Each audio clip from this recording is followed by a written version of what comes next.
So we got a wire rescue to do here. As you can see, whoever installed the amplifier in this bike, first of all, they use little tiny 18 gauge speaker wire. They use these little connectors that obviously come off fairly easily in a motorcycle, easier than other places because these things obviously bang around a lot. Butt connectors, these are not waterproof, so none of this is gonna last. It's gonna corrode. Remote turn on wire for the amplifier with a butt connector, and then these little amplifiers. The wire is this little maybe 16 gauge wire to power this quote unquote 400 watt amplifier.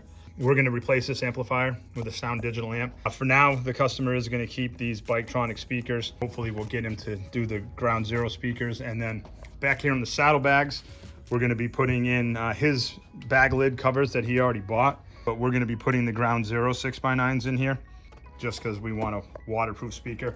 These are not waterproof. If you look, I don't know if you can see in the video, but if you look down in here, you can actually see inside. So water is going to come down through and it's going to end up filling up inside the magnet underneath the spider, and then it'll seep through and overflow into the saddlebags.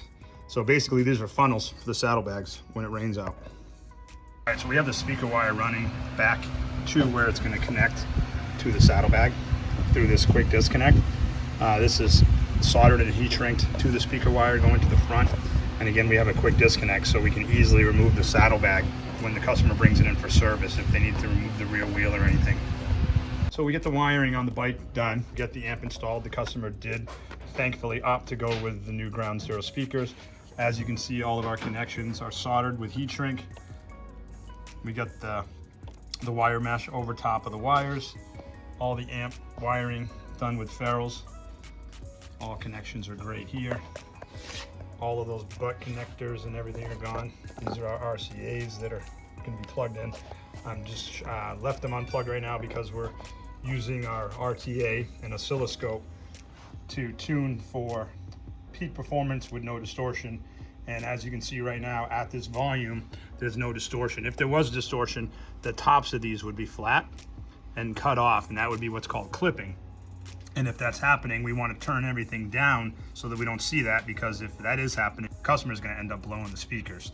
So at this volume right now, there is no clipping coming from the radio, which is perfect. All right, so this is the output of the actual amplifier itself. So this is the speaker output. And right now it's obviously not clipping, distorting. If we turn the volume up, you can see those flat spots. That's clipping, that's distortion.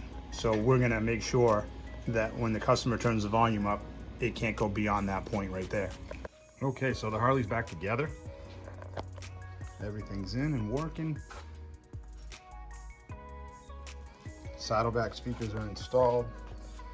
Wires are of course soldered, heat shrinked. Use this to make it look nice coming over.